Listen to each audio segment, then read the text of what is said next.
Hello everyone, आप सभी का इस लेक्चर में बहुत बहुत स्वागत है।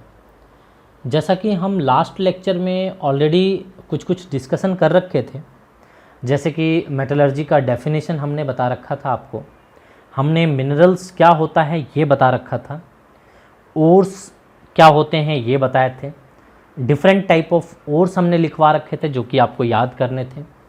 और उसके बाद हमने एक फ़्लो चार्ट बनाया था और उस फ़्लो चार्ट में हमने पूरा चीज़ बता दिया था कि हम पूरी मेटलर्जी में क्या क्या करने वाले हैं, और वही चीज़ हम कंटिन्यू करेंगे। तो सबसे पहले उस फ़्लो चार्ट को आप फॉलो कर सकते हैं चाहें तो, है ना। तो फ़्लो चार्ट में सबसे पहले था क्रशिंग और ग्राइंडिंग। जो भी ओर आपको मिलता है, सबसे पहले जो भी ओर आपको मिलता है उस ओर का आप क्रशिंग करते हो या फिर ग्राइंडिंग करते हो, राइट।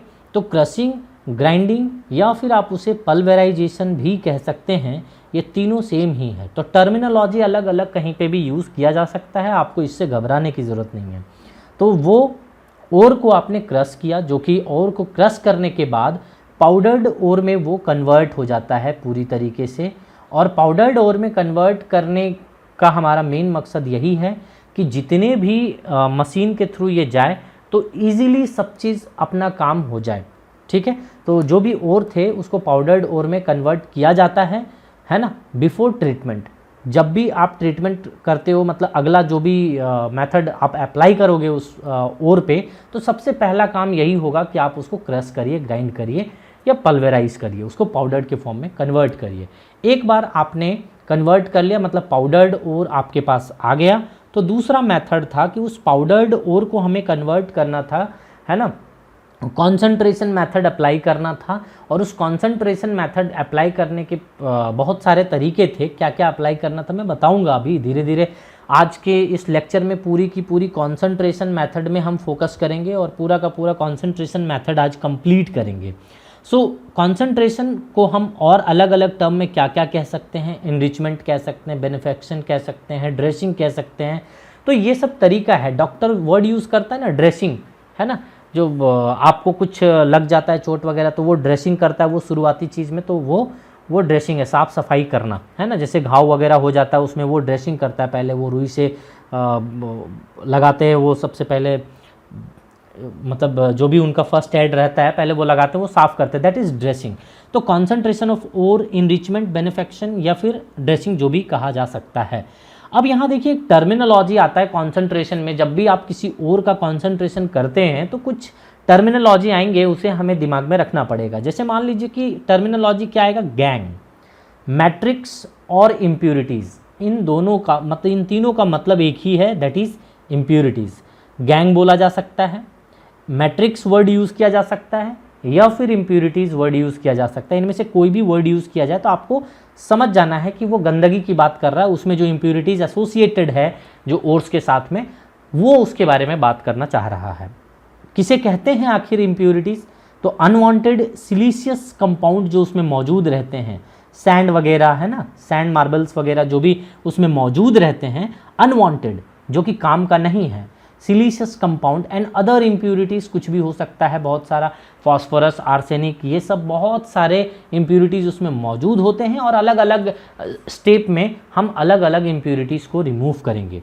जैसे मान लीजिए आपके पास क्रस्ट ओर है, क्योंकि आपने क्रशिंग कर चुके हैं आप यहाँ पे, तो क्रस्ट ओर आपके पास है। अब एक बार अगर क्रस्ट ओर आ गया है तो उसमें ओर भी है और गैंग भी है, यानी कि इम्प्यूरिटीज़ भी है। आइए उसको हम ठीक करते हैं, यानी कि गैंग को हटाने की कोशिश करते हैं और वन बाय वन हम मेथड इम्प्लीमेंट करते हैं। सो नंबर फर्स्ट हमने बताया था आपको, अगर याद हो तो, ग्रेविटी सेपरेशन, या फिर उसी को हम कहते हैं लेविगेशन, या फिर उसी को कहते हैं हाइड्रोलिक वॉशिंग, राइट। ये पहला मेथड हमने बताया था कि जिसके थ्रू हम कॉन्सेंट्रेटेड ओर बना सकते हैं, यानी कि पाउडर्ड ओर अभी तक आपको मिला है, उस पाउडर्ड ओर को आप ग्रेविटी सेपरेशन कर रहे हो, यानी कि एक concentration method, first concentration method ये अप्लाई कर रहे हो, ठीक है। और इसी का दूसरा नाम लेविगेशन और हाइड्रोलिक वॉशिंग है। प्रिंसिपल इसका क्या है ये समझने की कोशिश करिए। प्रिंसिपल इसका है on the basis of density, हम यहाँ पे इसको आइडेंटिफाई करते हैं। यानी कि डेंसिटी कहने का मतलब है कि ओर एंड गैंग, इन दोनों में से किसी एक का डेंसिटी ज़्यादा होगा, किसी एक की डेंसिटी कम होगी। तो यहाँ पे क्या है कि जो ओर होते हैं इन जनरल, यहाँ पे जो ऑक्साइड ओर एंड कार्बोनेट ओर के लिए ये मेथड सूटेबल होता है। तो यहाँ पे ओर ऑक्साइड जो होता है वो हैवी होता है, यानी कि ओर जो होंगे वो हैवी होंगे, और सिलीसियस इंप्यूरिटीज जो होंगे वो लाइटर होंगे comparative to what, ore. In this case gravity separation में ये इंपॉर्टेंट पॉइंट आपको दिमाग में रखना है कि ओर जो है वो ओर क्या होगा, हैवी होगा, एंड यहाँ पे आपको सिलीसियस इंप्यूरिटीज क्या होंगे, लाइटर होंगे। सो ये चीज़ आपको दिमाग में रखना है। तो ये इन जनरल किसके लिए वैलिड है, तो जनरली हम यूज़ करते हैं ऑक्साइड एंड कार्बोनेट के लिए यूज़ करते हैं। अब इसी को हम और एक टर्मिनोलॉजी वर्ड यूज़ करते हैं, ऑक्सीजनेटेड ओर पे ये वैलिड होता है। So this is very very important. ये जितने भी चीज़ अभी मैंने बताया ये बहुत इंपॉर्टेंट है। अब चलिए डायग्राम के थ्रू हम क्लियर करते हैं। इस डायग्राम को मैं थोड़ा सा बड़ा कर देता हूँ और समझाने की कोशिश करता हूँ।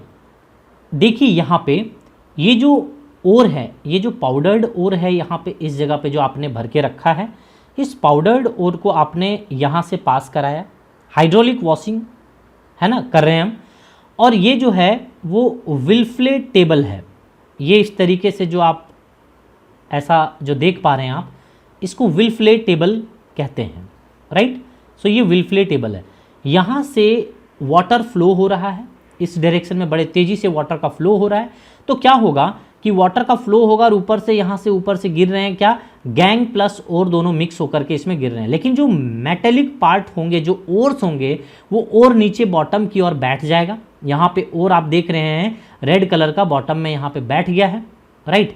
सो ये बॉटम में बैठ जाने के कारण यहाँ पे आप आराम से इन सभी ओर्स को क्या कर सकते हो, सेपरेट आउट कर सकते हो। तो ये जो ओर्स जो सेपरेट किए हो, ये आपका कॉन्सेंट्रेटेड ओर होगा, कॉन्सेंट्रेटेड ओर मिल गया है आपको यहाँ पे, जो आपने ये पाया है। अब यहाँ पे आप देखिए ये जो इम्प्यूरिटीज़ है ये यहाँ पे फ्लो करते हुए यहाँ पे बॉटम में जा कर के गिर जाएगा इस कंटेनर में। देखो यहाँ पे गिर रहा है नीचे ऐसा, तो इस कंटेनर में जा कर के यहाँ पे क्या होगा, गिर जाएगा सारे के सारे, ये फ्लो करते हुए आगे की ओर मूव करेगा। जबकि सारे के सारे ये जो मेटल हैं, मेटल ओर्स नीचे बॉटम में बैठ रहे हैं क्योंकि हैवी हैं, हैवी होने के कारण ये बॉटम में बैठ जा रहे हैं, और ये लाइटर होने के कारण ये आगे वाटर के साथ में फ्लो करके और ये कंटेनर में आगे जाके गिर जा रहा है, राइट। तो ये वाटर करंट फ्लो हो रहा था यहाँ पे, फाइन और पार्टिकल्स ऊपर से आप गिरा रहे थे। तो ये था हाइड्रोलिक वॉशिंग। एक और स्कीमेटिक डायग्राम बनाते हैं, आपको एग्जैक्ट जो फैक्ट्री में डायग्राम है वो डायग्राम तो हम नहीं बता सकते आपको, लेकिन एक स्कीमेटिक डायग्राम हम यहाँ पे बना करके आपको बताते हैं और उससे क्लियर हो जाता है। देखिए ग्रेविटी सेपरेशन कैसे होता है। Gravity as it is very clear from the name gravity. Gravity मतलब जो ज़्यादा हैवी है वो नीचे चला जाएगा। तो हैवी वाला पार्टिकल यहाँ से जैसे पाउडर्ड ओर को आपने डाला, तो एक बार जैसे पाउडर्ड ओर को डाला वो, और यहाँ से वाटर जेट चल रहा है, ये पूरी तरीके से वाटर एकदम तेज़ी से ऊपर की ओर इस तरीके से मूव कर रहा है वाटर, ये ऊपर की ओर वाटर जा रहा है। नीचे इस तरीके से यहाँ पे मूव करेगा कौन, ओर और प्लस इम्प्यूरिटीज़। तो ओर जो होंगे चूंकि हैवी है, तो हैवी होते होते नीचे नीचे नीचे नीचे आएंगे बॉटम में, इस तरीके से नीचे आएंगे ऐसे ऐसे ऐसे करके, और बॉटम में यहाँ पे हैवी पार्टिकल इधर आ जाएंगे, ठीक है, इस जगह पे हैवी पार्टिकल आ जाएंगे और इस साइड से आपको निकल जाएगा और यहाँ पे आपको मिल जाएगा क्या, कॉन्सेंट्रेटेड ओर मिल जाएगा। जबकि आप देखो लाइटर पार्टिकल जो हैं यहाँ पे, जो लाइटर पार्टिकल यानी कि इम्प्यूरिटीज़, ये इम्प्यूरिटीज़ जो होंगे बेटा वो इधर की और गैंग यहाँ पे निकल जाएगा, इस डायरेक्शन से यहाँ पे गैंग निकल जाएगा, यानी कि इम्प्यूरिटीज़ निकल जाएगा जो लाइटर पार्टिकल ऊपर में रहा है। सो इस तरीके से आपको ग्रेविटी सेपरेशन का आइडिया लग गया कि ग्रेविटी सेपरेशन में आखिर हम कैसे यहाँ पे देख सकते हैं इसको, बड़े ईजी तरीके से आपने देख लिया है, राइट। तो आई थिंक आपको पूरे अच्छे तरीके से ग्रेविटी सेपरेशन, लेविगेशन और हाइड्रोलिक वॉशिंग क्या होता है, किसे कहते हैं, आई थिंक समझ में आ गया होगा। ओके, सो नेक्स्ट जो कॉन्सेंट्रेशन मेथड है उस पे हम मूव करते हैं, that is our magnetic separation, है ना। तो मैग्नेटिक सेपरेशन जो कि अपना दूसरा कॉन्सेंट्रेशन मेथड है। मैग्नेटिक सेपरेशन अपना क्या है बेटा, मैग्नेटिक सेपरेशन अपना दूसरा कॉन्सेंट्रेशन मेथड है, जहां पे हम कॉन्सेंट्रेट करेंगे, यानी कि थोड़ा सा हम प्यूरिफाई करेंगे उसको, एक प्यूरिफिकेशन का एक स्टेप है यहाँ पे, राइट। यहाँ पे प्रिंसिपल क्या होगा, यहाँ पे प्रिंसिपल ये है कि दोनों में से मतलब ओर प्लस गैंग दोनों मिक्स रहते हैं, तो यहाँ पे क्या होना चाहिए, दोनों में से किसी एक को मैग्नेटिक प्रॉपर्टीज का होना पड़ेगा, है ना। इन दोनों को डिफरेंट प्रॉपर्टीज नेचर होना पड़ेगा। और अगर मान लीजिए कि मैग्नेटिक प्रॉपर्टी का है तो गैंग को वहां पे नॉन मैग्नेटिक प्रॉपर्टी का होना होगा, और अगर मान लीजिए गैंग यहां पे अगर मैग्नेटिक प्रॉपर्टी का है तो और को नॉन मैग्नेटिक प्रॉपर्टी का होना होगा। किसी एक को ये कंफर्म है, ये मस्ट है कि होना ही चाहिए मैग्नेटिक प्रॉपर्टी का, और दूसरा नॉन मैग्नेटिक प्रॉपर्टी का। तो दोनों में से कोई एक ही मैग्नेटिक प्रॉपर्टी का हो सकता है, या तो गैंग या तो और, ठीक है। अब देखिए, जैसे फॉर एग्जांपल मैं बात करूं, जैसे मान लीजिए आयरन क्रोमेट की अगर हम बात करें, आयरन क्रोमाइट की अगर हम बात करें, तो आयरन क्रोमाइट का जो आप ओर लेते हो, ये एक ओर है। उस ओर में आप देख सकते हो, ओर का फॉर्मूला है FeOCr2O3। आपको मैंने ओर में लिखवा रखा है, ये चीज़ आप देख सकते हैं, वहाँ पे देखना आप ऑक्साइड के ओर में लिखवा रखा है मैंने आयरन क्रोमाइट। तो यहाँ पे इसको मैग्नेटिक नेचर का देखा जाता है कि ये जो FeOCr2O3 है ये मैग्नेटिक नेचर का है, जबकि इसके साथ में जो इम्प्यूरिटीज एसोसिएटेड है आयरन क्रोमाइट में, जो इम्प्यूरिटीज एसोसिएटेड है वो SiO2 है, यानी कि नॉन मैग्नेटिक नेचर का है। ये कैसा है बेटा, non magnetic nature, non magnetic nature. So impurities यहां पे हो गया आपको नॉन मैग्नेटिक नेचर का, ठीक है। सिमिलरली आप यहां पे देखिए, जैसे कैसीटेराइट एक और था, कैसीटेराइट एक और था जिसका फार्मूला होता है SnO2, ठीक है। ये खुद और इस समय देख लो बेटा, यहां पे और खुद यहां पे नॉन मैग्नेटिक प्रॉपर्टी का है, और क्या है, नॉन मैग्नेटिक प्रॉपर्टी का है। और यहां पे जो इम्प्यूरिटीज है, कह सकते हैं कि वो जो इम्प्यूरिटीज है यहां पे इस तरीके से ये मैग्नेटिक प्रॉपर्टीज का है। तो यहाँ पे आप देख सकते हो कि आयरन का ओर, सॉरी यहाँ पे आयरन का ओर और मैंगनीज, यहाँ पे वुल्फरमाइट इसको कहते हैं, है ना, ये यहाँ पे इसके साथ में रहता है। तो ये नॉन मैग्नेटिक प्रॉपर्टी का है, देख लीजिए ये नॉन मैग्नेटिक प्रॉपर्टी का है, और ये कैसा है, मैग्नेटिक प्रॉपर्टी का है। तो आराम से सेपरेट कर सकते हैं। आइए एक डायग्राम के थ्रू मैं आपको बताता हूँ कि कैसे आप इसको समझ सकते हैं और आप डील कर सकते हैं इसको। अब देखिए, इस डायग्राम के थ्रू आप समझने की कोशिश करिए। आपने यहाँ से ओर लिया, इस जगह पे ओर आपने ऐड ऑन किया, तो ओर जैसे ही ऐड किया आपने, इसमें तो दोनों प्रॉपर्टीज़ हैं, मैग्नेटिक और नॉन मैग्नेटिक वाले, राइट। मैंने ग्रीन कलर से एक दे दिया है और एक रेड कलर से दे देता हूँ। ये देखो, एक रेड कलर से दे दिया, ग्रीन कलर से, दोनों मिक्स हैं। यहाँ पे भी चल रहा है रेड एंड ग्रीन, ठीक है, ये रेड एंड ग्रीन। तो यहाँ पे मैं रेड एंड ग्रीन दोनों आपको बना के बता रहा हूँ, आप देख सकते हो इस तरीके से। तो यहाँ पे कोई एक मैग्नेटिक नेचर का है, दूसरा नॉन मैग्नेटिक नेचर का है। यहाँ पे आपने दो व्हील ले रखे हैं, है ना, तो दो व्हील जो यहाँ पे है, ये एक मैग्नेटिक रोलर है, मैग्नेटिक व्हील है यहाँ पे ये वाला, और ये जो है वो नॉन मैग्नेटिक व्हील है ये वाला। इसको कन्वेयर बेल्ट के थ्रू आपने दोनों को कनेक्ट कर रखा है, और उस कन्वेयर बेल्ट के थ्रू जो आपका पाउडर्ड ओर है वो मूव कर रहा है। पाउडर्ड ओर यहाँ पे गैंग एंड ओर दोनों मिक्स हैं, यहाँ पे इसको सेपरेट आउट करना है। तो क्या होगा, जो भी मैग्नेटिक पार्टिकल होंगे, मैं मान लेता हूँ कि रेड कलर वाला जो ओर है अपना, वो मैग्नेटिक पार्टिकल है, और वो मैग्नेटिक पार्टिकल वो चिपके रहेगा, इस व्हील से चिपके रहेगा तब तक जब तक ये व्हील का इन्फ्लुएंस है यहाँ तक।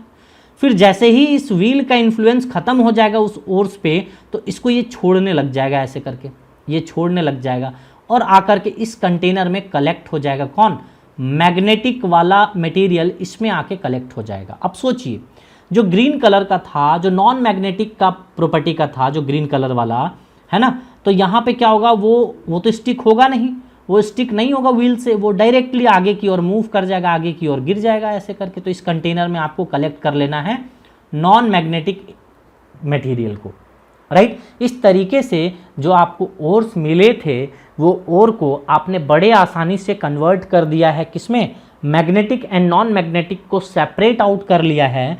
सो ये था अपना दूसरा concentration method, that is magnetic separation. ये है आपको magnetic separation.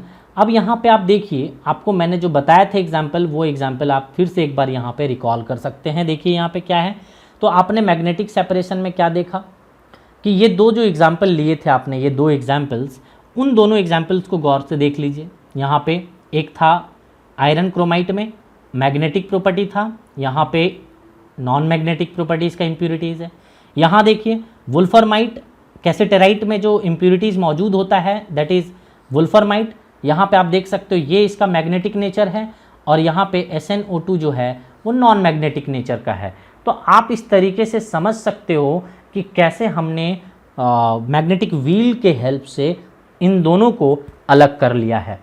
I think second concentration method भी आपको क्लियर हो गया होगा, magnetic separation, that is very very important, right. Next one is very very important, है ना, the most important concentration method की अगर हम बात करें दैट इज़ फ्रॉथ फ्लोटेशन। अपना थर्ड वन जो है वो फ्रॉथ फ्लोटेशन है। अब फ्रॉथ फ्लोटेशन को समझने के लिए आपको थोड़ा सा कॉन्सेंट्रेशन देना पड़ेगा, है ना, और यहाँ से क्वेश्चन पूछे जाने की संभावनाएं भी बहुत ज़्यादा होती हैं। तो चलिए वन बाय वन इसको देखते हैं। सो प्रिंसिपल क्या है फ्रॉथ फ्लोटेशन का, डायग्राम के थ्रू हम समझेंगे लास्ट में। पहले हम समझ लेते हैं कि प्रिंसिपल इसका क्या है। इसका वेटिंग कैरेक्टरिस्टिक्स मतलब गीला करने का कैरेक्टरिस्टिक्स होता है ना, भिगाने का कैपेसिटी जो होता है, वेटिंग कैरेक्टरिस्टिक्स यहाँ पे मेन रोल प्ले करता है कि कौन किसको कितना गीला कर सकता है, मतलब भिगा सकता है ना, वेट कर सकता है, राइट। तो यहाँ पे different wetting characteristics of gangue and sulphide ore with water and oil. तो कौन सा ऑयल आगे देखेंगे, है ना। तो यहाँ पे गैंग जो होता है वो एक्चुअली वाटर के द्वारा पूरी तरीके से घेर लिया जाता है और उसको वेट कर दिया जाता है, यानी कि गीला कर दिया जाता है। जितने भी गैंग हैं यानी कि इम्प्यूरिटीज़ हैं, उस इम्प्यूरिटीज़ को वाटर के द्वारा पूरी तरीके से वाटर उसको कवर कर लेता है, घेर लेता है इस तरीके से ऐसे करके, है ना, और उसको गीला कर देता है यानी कि भिगा देता है। नेक्स्ट, ओर को वाटर नहीं छू पाता। क्यों नहीं छू पाता, वाटर क्यों नहीं घेर पाता, बताऊंगा। यहाँ पे ऑयल के द्वारा ओर को कवर किया जाता है इस तरीके से, चारों तरफ से ऑयल इसको कवर कर लेता है। क्यों करता है, कैसे करता है, ये सब चीज़ हम वन बाय वन देखेंगे। तो चलिए सबसे पहले हम देखते हैं यहाँ पे कि हम बहुत सारे चीज़ यहाँ पे वेरियस सब्सटेंसेस हम लोग ऐड करते हैं ड्यूरिंग प्रोसेस, है ना। वो डिपेंड करता है कि हम क्या क्या ऐड करेंगे, वो नेचर ऑफ द ओर पे डिपेंड करता है, किसी ओर पे कि हमें क्या ऐड करना है, कैसे ऐड करना है ना। और वहाँ पे एयर का ब्लो बहुत तेज़ी से कराया जाता है। तो क्या क्या हम ऐड करते हैं वहाँ पे, वो डिपेंड करता है नेचर ऑफ ओर पे, लेकिन फिर भी क्या क्या ऐड करते हैं ये समझते हैं। ये 5 चीज़ें जो आपको दिखाई दे रहा है, इन सभी को हम ऐड करते हैं वहाँ पे, जहाँ जैसा ज़रूरत पड़ता है हम ऐड करते हैं। जैसे फ्रोथर की बात करें, फ्रोथर हम ऐड कर सकते हैं। क्या किसका काम है ये भी हम देखेंगे, और नाम से क्लियर है फ्रोथर मतलब क्या है, कुछ वैसा मटेरियल हम डालेंगे जो कि झाग क्रिएट कर दे, फ्रोथ का फॉर्मेशन कर दे, है ना। और दूसरा देख लो फ्रोथ स्टेबलाइजर, ठीक है। फ्रोथ स्टेबलाइजर किसको कहते हैं, जो कि फ्रोथ को स्टेबलाइज करे, यानी कि जो फ्रोथ बना है, जो झाग बना है, उसमें बबल्स हैं बहुत सारे। अब वो जो बबल्स हैं वो बस्ट करने लगे हैं, फूटने लगे हैं, वो कहीं ख़त्म ना हो जाएं, उसको स्टेबलाइज करने के लिए फ्रोथ स्टेबलाइजर आप यूज़ करते हो, ठीक है। नेक्स्ट है कलेक्टर। कलेक्टर कहने का मतलब है, as it is very clear from the name, collector मतलब मेटल को कलेक्ट करता है ऊपर में। कैसे करता है इसकी भी प्रॉपर्टीज़ मैं बताऊंगा कि किस तरीके से ये कर पाता है और कौन कौन सी चीज़ यूज़ करते हैं इसमें, ठीक है। फिर डिप्रेसेंट यूज़ करते हैं। डिप्रेसेंट मतलब डिप्रेस कर देना। जो फ्लोटिंग एजेंट जो यहाँ पे काम था कि फ्लोट कराता था, मेटल को ऊपर में पकड़ के रखता था, उसको अब क्या करेगा ये डिप्रेसेंट मतलब उस फ्लोटिंग एजेंट को कम कर देगा, और एक्टिवेटर यहाँ पे क्या करेगा, उस फ्लोटिंग एजेंट को बढ़ा देगा, फ्लोटिंग टेंडेंसी को बढ़ा देगा। तो चलिए वन बाय वन हम इसको देखते हैं। ये 5 चीज़ें हैं जो हम ऐड कर सकते हैं ड्यूरिंग फ्रॉथ फ्लोटेशन, राइट। तो वन बाय वन हम चीज़ें इस पर देखते हैं, थोड़ा सा आइए हम समझते हैं इस चीज़ को। सबसे पहले हम देखते हैं क्या, फ्रोथर। सो फ्रोथर के फॉर्म में नंबर 1 हम डायग्राम पहले मैं दिखा दूँ आपको। चलिए तो अब देखिए सेटअप आपका ऐसा होना चाहिए, ठीक है। सेटअप में यहाँ पे क्या करते हैं, तेज़ी से एयर का ब्लो करवाते हैं इस जगह से, राइट। ये इस डायरेक्शन में एयर का ब्लो हो रहा है, और ये एगिटेटर है, मतलब एगिटेट करने का काम करता है यहाँ पे पैडल की तरह, है ना, पैडल की तरह यहाँ पे घूमेगा और उसको क्रिएट करेगा फ्रोथ का, क्योंकि हम वहाँ पे डालेंगे क्या, वाटर एंड पाइन ऑयल। जैसे हम बात करते हैं, सबसे पहले हम ऐड करेंगे यहाँ पे नंबर 1, दैट इज फ्रोथर। क्या ऐड करेंगे, फ्रोथर। तो फ्रोथर जब आप ऐड करोगे, वो कौन कौन सा चीज़ ऐड करोगे, दैट इज पाइन ऑयल, है ना, पाइन ऑयल यूज़ कर सकते हो, या फिर फैटी एसिड यूज़ कर सकते हो, फैटी एसिड, या फिर आप यूज़ कर सकते हो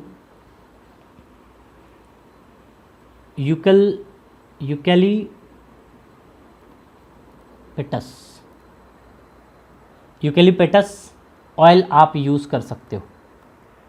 ठीक है, तो इस तरीके से आप ये 3 चीज़ें यूज़ करके, फ्रोथर का काम क्या है, फ्रोथ का क्रिएट करना, यहाँ पे आपने वो ऐड करा है इस जगह पे, और ये पैडल हमेशा लगातार इस तरीके से घूमता रहेगा और यहाँ पे फ्रोथ का क्रिएशन हो जाएगा।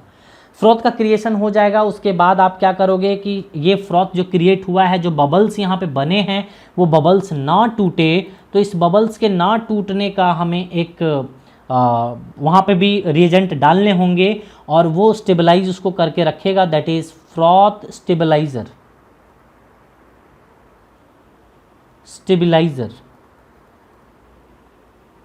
सो फ्रोथ स्टेबलाइजर में क्या क्या यूज़ करते हैं, तो हम वहाँ पे क्रेसॉल यूज़ कर सकते हैं, ठीक है, एनिलीन यूज़ कर सकते हैं। तो ये सब कुछ सब्सटेंस हैं जो हम यहाँ पे यूज़ कर सकते हैं, है ना। फ्रोथर आपने यूज़ किया फ्रोथ क्रिएट करने के लिए, फ्रोथ को स्टेबलाइज करने के लिए, यानी कि बबल्स जो है वो बस्ट ना हो, उसको स्टेबलाइज करने के लिए आपने क्या वर्ड यूज़ किया है यहाँ पे, क्रिसॉल एंड एनिलीन, यहाँ पे मटेरियल आपने सब्सटेंस यूज़ करा है, सो दैट उसको स्टेबलाइज करके रख सके। नेक्स्ट जो आप यूज़ करते हो, दैट इज़ कलेक्टर और फ्लोटिंग एजेंट। तीसरा क्या था बेटा, कलेक्टर और फ्लोटिंग एजेंट। कलेक्टर, सो कलेक्टर में आप क्या यूज़ करते हो, सोडियम इथाइल जेंथेट यूज़ करते हो, ठीक है, सोडियम इथाइल जेंथेट यूज़ करते हो, या फिर पाइन ऑयल यूज़ करते हो, या फिर फैटी एसिड यूज़ करते हो। सो सोडियम इथाइल जेंथेट का काम क्या है समझिएगा। मैं सोडियम इथाइल जेंथेट का यहाँ पे स्ट्रक्चर बना देता हूँ, सो दैट आपको समझ में आ जाए कि आखिर ये फिनोमिना होता कैसे है। C2H5 है, ठीक है, and then OC double bond यहाँ पे ऐसा एंड S, यहाँ पर नेगेटिव चार्ज होगा, और साथ में यहाँ पे Na+ होगा, ठीक है। तो ऐसा होता है इथाइल जेंथेट। सो सोडियम इथाइल जेंथेट है ये, सोडियम इथाइल जेंथेट। ये वाला पार्ट आप क्या सोच रहे हो, ये हाइड्रोफोबिक पार्ट है, हाइड्रोफोबिक है ना, फोबिक पार्ट है, जबकि ये वाला पार्ट है पूरा का पूरा क्या है, हाइड्रोफिलिक, यानी कि वाटर लविंग वाला पार्ट ये वाला है ना, ये वाला पार्ट वाटर लविंग वाला पार्ट है, और ये वाला पार्ट है वाटर क्या, फोबिक, यानी कि हेटिंग।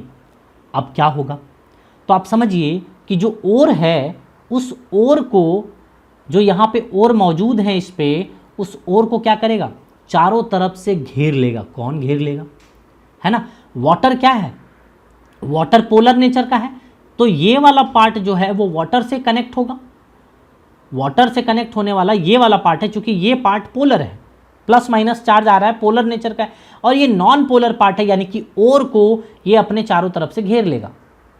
यानी कि अगर हम यूं देखें, अगर स्ट्रक्चर देखना चाहें, तो मान लो कि ये ओर है, तो इस तरीके से ये पार्ट रहा, और ये इस तरीके से यहाँ पे चारों तरफ से ऐसे करके, चारों तरफ से ऐसा ओर को घेर लिया जाता है।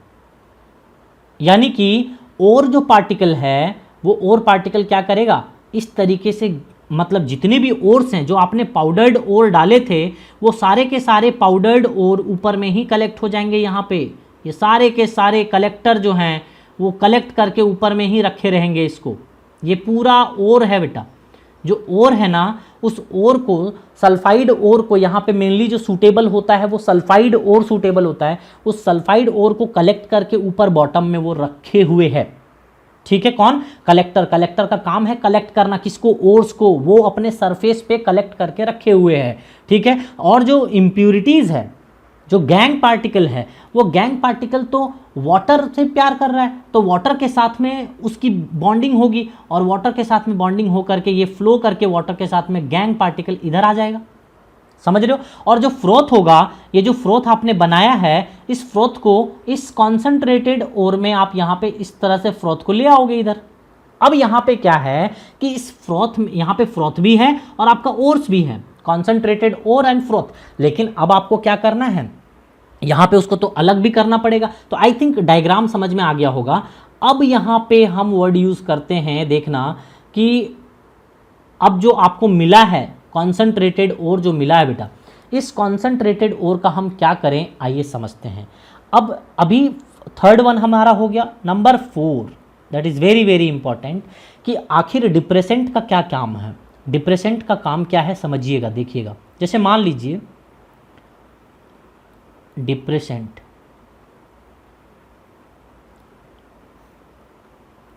इसका काम है जो भी रिएजेंट होता है ना, वो डिप्रेस करता है फ्लोटेशन प्रॉपर्टी को। मतलब जो फ्लोट कर रहा था, जो सरफेस पे यहाँ पे ऊपर पे फ्लोट करा रहा था ना, उसको डिप्रेस कर देगा। ये जनरली हम कहाँ यूज़ करते हैं मैं बता देता हूँ कि जब दो डिफरेंट टाइप का मतलब सल्फाइड रहेंगे ना, तो it helps in the separation of different sulphides और प्रेजेंट इन मिक्सर। जैसे मान लीजिए कोई एक मिक्सर है, जैसे ZnS एंड PbS का मिक्सर है।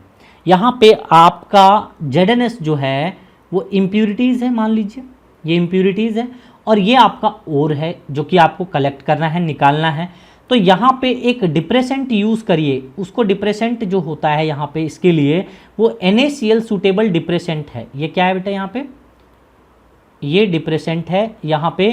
तो ये डिप्रेसेंट क्या करेगा, तो यहाँ पे इस डिप्रेसेंट का काम है कि वो जो इम्प्यूरिटीज ZnS या फिर FeS2 के फॉर्म में जो रहता है, ZnS के जगह पे कभी कभी FeS2 भी रह सकता है, तो ये क्या होता है कि ये सेपरेट आउट हो जाएगा। कैसे सेपरेट आउट हो जाएगा, क्योंकि ये कॉम्प्लेक्स फॉर्मेशन कर लेगा इस इम्प्यूरिटीज के साथ में। कैसे, ये देखिए Na2Zn, ठीक है, एंड CN4, ये कॉम्प्लेक्स फॉर्मेशन कर गया। तो गया कहाँ, ये जिंक तो यहाँ फंस गया, ये इम्प्यूरिटीज जो था यहाँ पे फंस गया। इम्प्यूरिटीज फंस गया तो भाई साहब अब देखिए PbS बड़े आसानी से निकल गया कि नहीं, PbS निकल गया। ये फ्रॉथ के साथ में, किसके साथ में, ये कम विथ किसके साथ, फ्रॉथ के साथ। फ्रॉथ के साथ में ये बाहर निकल जाएगा। तो यही PbS फ्रॉथ के साथ में बाहर निकला है। और जो डिप्रेसेंट आपने यहाँ पे ऐड किया था, वो डिप्रेसेंट जो यहाँ पे मोर देन 1 सल्फाइड और अगर था वहाँ पे मौजूद, तो ये सल्फाइड और को, ZnS को, FeS2 को वो साइड कर देगा, ये कॉम्प्लेक्स फॉर्मेशन बना करके। ठीक, समझ में आया डिप्रेसेंट का मतलब? डिप्रेसेंट का मतलब है कि जो इम्प्यूरिटीज वाला सल्फाइड था उसको वो डिप्रेस कर दिया, यानी कि उसको फ्रॉथ नहीं बनने दिया, फ्रॉथ के साथ में नहीं आने दिया, उसको डिप्रेस करके यहाँ कॉम्प्लेक्स फॉर्मेशन कर लिया, अलग रखा। जबकि ये जो PbS था वो फ्रॉथ बनाया, कलेक्टर के साथ में फ्रॉथ बनाया और वो बाहर की ओर निकला, यानी कि इधर की ओर आ गया। समझ रहे हो बात को? Very very important. So depressant भी समझ में आ गया आई थिंक। नेक्स्ट अब हम लास्ट वन बताते हैं, दैट इज 5 नंबर बताता हूँ। ये एक्टिवेटर, क्या काम है एक्टिवेटर का। मान लीजिए हम बर्बाद नहीं करना चाहते, जो आपका ZnS है वो जिंक को हम बर्बाद नहीं करना चाहते, तो हम क्या करेंगे, तो जिंक को अगर बर्बाद नहीं करना चाहते हैं तो एक्टिवेटर की तरह आप यूज़ कर सकते हैं। जैसे यहाँ पे NaCN यूज़ करा ना आपने डिप्रेसेंट, तो यहाँ पे एक्टिवेटर की तरह आप यूज़ में ले सकते हो CuSO4, Na2S, तो ये सब एक एक्टिवेटर के तरह आप यूज़ में ले सकते हो। जैसे मान लीजिए यहाँ पे अगर ZnS था, ये वाला पार्टिकल ZnS वहाँ पे इम्प्यूरिटीज़ के फॉर्म में था। अब इस ZnS को अगर मान लीजिए कि आप रिएक्शन करवा देते हो किसके साथ में, CuSO4 के साथ में, तो ये बना लेता है क्या, ZnSO4 और साथ में है ना CuS बन जाएगा। यानी कि यहाँ पे एक्चुअल में क्या हुआ है कि ZnS में जो ZnS था, ये वाला जो ZnS था, इसके ऊपर में कोटिंग हो गया CuS का। ये जो कोटिंग हो गया देख रहे हो, यहाँ पे एक लेयर लग गया CuS का, तो CuS का कोटिंग लग गया। अब CuS का कोटिंग लग गया मतलब समझ रहे हो, फ्लोटिंग एबिलिटी को इंक्रीज कर दिया। अब ये भी फ्लोट कर सकता है, हाइड्रोफोबिक हो गया ये भी, समझ रहे हो। तो ये हो गया फ्लोटिंग एबिलिटी को क्या किया बेटा, फ्लोटिंग एबिलिटी को इंक्रीज कर दिया। तो सिंपली इतना ही समझना है कि एक्टिवेटर का काम था जो भी मेटल है उस मेटल को, जो इम्प्योरिटीज टाइप का मेटल था उसको भी हम चाहते हैं कि उसको मतलब एक्सट्रैक्ट कर लें, तो उसके लिए हम कलेक्टर का यूज मतलब एक्टिवेटर का यूज़ करते हैं। CuSO4 Na2S को यूज़ कर सकते हो, है ना। इस तरीके से आपको आप देख सकते हो कि यहाँ पे कोटिंग हो जाता है, ZnS के ऊपर में एक CuS का लेयर लग जाता है। तो आप बड़े आसानी से फिर उसको सल्फाइड को आप अलग कर सकते हो, वो फ्लोटिंग करने लगता है और वो हाइड्रोफोबिक हो जाता है, ठीक है, वाटर रिपेलेंट हो जाता है, मतलब वाटर से उसकी दुश्मनी हो जाती है। फिर डिप्रेसेंट भी समझ में आ गया, NaCN कैसे डिप्रेसेंट, यानी कि दो सल्फाइड और जब मौजूद रहते हैं तो एक ZnS को कैसे बाहर कर दिया और PbS कैसे यहाँ पे सेपरेट आउट हो गया, कॉन्सेंट्रेटेड और आपको मिल गया है, यहाँ पे आप देख सकते हैं। तो इस तरीके से फ्रॉथ फ्लोटेशन भी आपका ख़त्म होता है। वेरी वेरी इंपॉर्टेंट, ये डायग्राम आपको ज़रूर अच्छे तरीके से पता होना चाहिए, है ना। स्कीमेटिक डायग्राम बनाना है आपको, ऐसा नहीं है कि इंडस्ट्री वाला डायग्राम बनाना है। तो आपको मेनली यहाँ पे डायग्राम इम्पॉर्टेंट था और ये कुछ टर्मिनोलॉजी जो यहाँ पे यूज़ होते हैं, ये टर्मिनोलॉजी आपको आने चाहिए, राइट। तो वो टर्मिनोलॉजी यहाँ पे बहुत ज़्यादा ज़रूरत है, ठीक है। जैसे कौन कौन, froth stabiliser, right, collector, floating agent, activator, ये सब आपको पता होना चाहिए, डिप्रेसेंट, ये सब चीज़ टर्मिनोलॉजी पता होना चाहिए। ओके, मूव करते हैं आगे, दैट इज़ लीचिंग, जो कि केमिकल मेथड है अपना।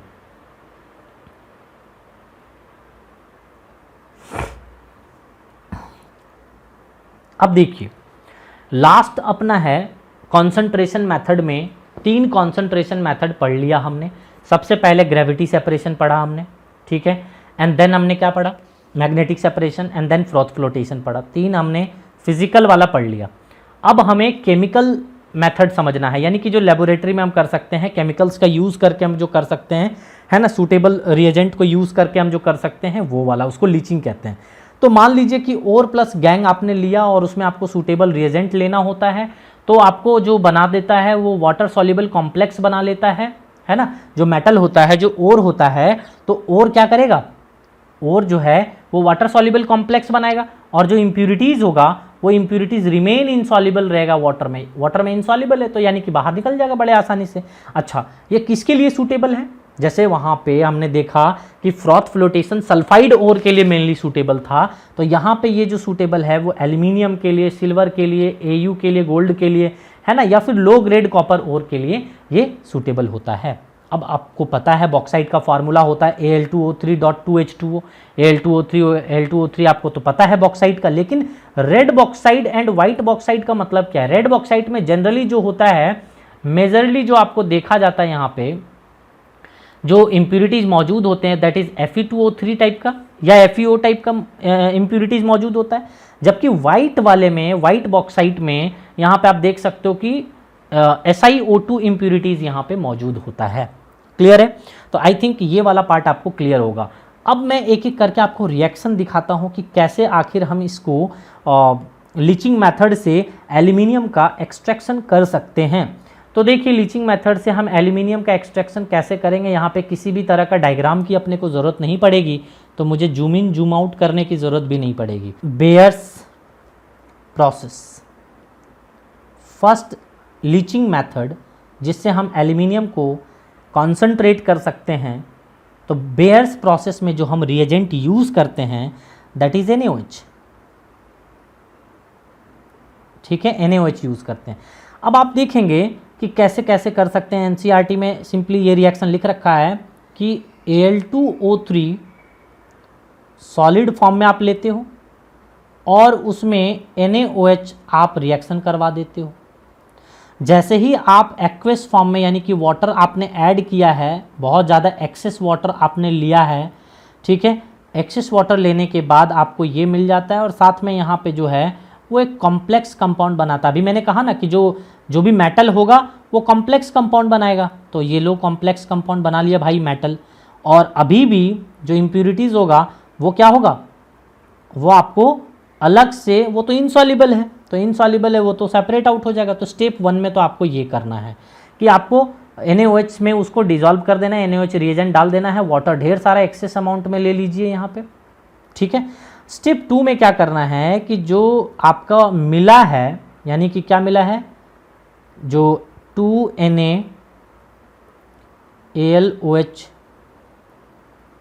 होल 4, ये जो आपको मिला है इसको CO2 से पास करा दीजिए, CO2 गैस यहाँ पे उससे पास करा दीजिए। जब आप इससे CO2 गैस से पास कराएंगे तो आपको मिलता है Al2O3.XH2।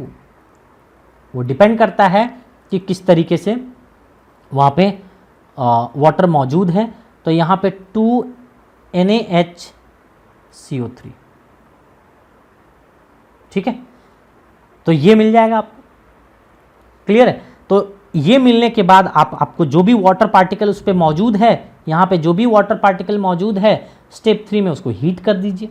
तो हीट करने के बाद क्या मिलेगा, जैसे मान लीजिए कि ये Al2O3 है ना, .XH2, जितना भी वाटर मॉलिक्यूल इसमें है कोई दिक्कत नहीं है, आप इसको स्ट्रॉन्ग हीटिंग कर दीजिए, यानी कि 1470 केल्विन में आप इसको हीट कर दीजिए, तो फाइनली आपको मिल जाएगा Al2O3, है ना, और यहाँ पे जो वाटर होगा वो XH2O बाहर निकल जाएगा, क्लियर है। तो बेयर्स प्रोसेस में NaOH को यूज करते हैं, और इसी का एक भाई वाला प्रोसेस है, दैट इज हॉल्स प्रोसेस। कौन सा है, हॉल्स प्रोसेस। कोई चेंज नहीं आएगा भैया, जितना स्टेप हमने लिखा है, जो लिखा है एज इट इज वही रिएक्शन होगा, बस यहाँ पे रिएजेंट जो यूज करेंगे वो Na2CO3। अब इसके अकॉर्डिंग आपका प्रोडक्ट भी धीरे धीरे चेंज आएगा, ठीक है। तो जहाँ पे आप NaOH में हाइड्रोक्साइड होता था, यहाँ पे कार्बोनेट होगा, समझ रहे हो। तो Na2CO3 रिएजेंट आप लेते हो और एज इट इज़ यही प्रोसेस यूज़ करके, है ना, बस फ़र्क इतना है कि बेयर्स प्रोसेस में NaOH लेते हैं और हॉल्स प्रोसेस में Na2CO3 लेते हैं, बाकी process as it is same होता है। दोनों में इसी तरीके से Al2O3 को हम बाई केमिकल मैथड, है ना, लीचिंग के द्वारा इस तरीके से सेपरेट आउट कर सकते हैं। तो कॉन्सेंट्रेटेड ओर हमें मिल गया। तो ये तो था किसका, ये जो हमने किया है वो रेड बॉक्साइट को सेपरेट करने का तरीका था, जहाँ पे आपने क्या देखा कि जो जहाँ पे इम्प्यूरिटीज़ क्या था बेटा, Fe2O3 और FeO, वो क्या करता है कि NaOH से तो रिएक्ट करेगा नहीं भैया, क्योंकि ये भी बेस है ना, ये भी बेस। तो इस तरीके से ये यहाँ पे क्या होता है, इनसॉल्युबल इम्प्यूरिटीज़ बना लेता है। तो इनसॉल्युबल है, तो ये वाला जब इम्प्यूरिटीज़ किस में था, रेड बॉक्साइट में ये वाला इम्प्यूरिटीज़ था, और ये इनसॉल्युबल होता है, ठीक है। तो इनसॉल्युबल होने के कारण ये तो अलग ही रहेगा, तो यहाँ पे Al2O3 मिल गया, क्लियर है।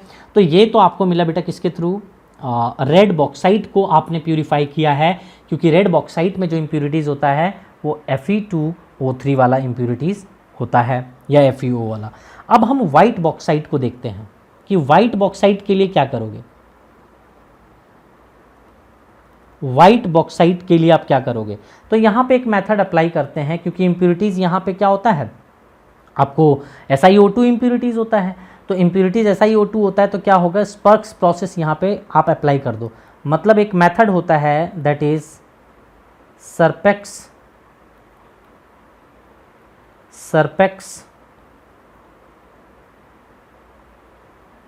प्रोसेस। सरपेक्स प्रोसेस में क्या करते हो आप कि आप कार्बन एंड नाइट्रोजन का मिक्सचर ले लेते हो,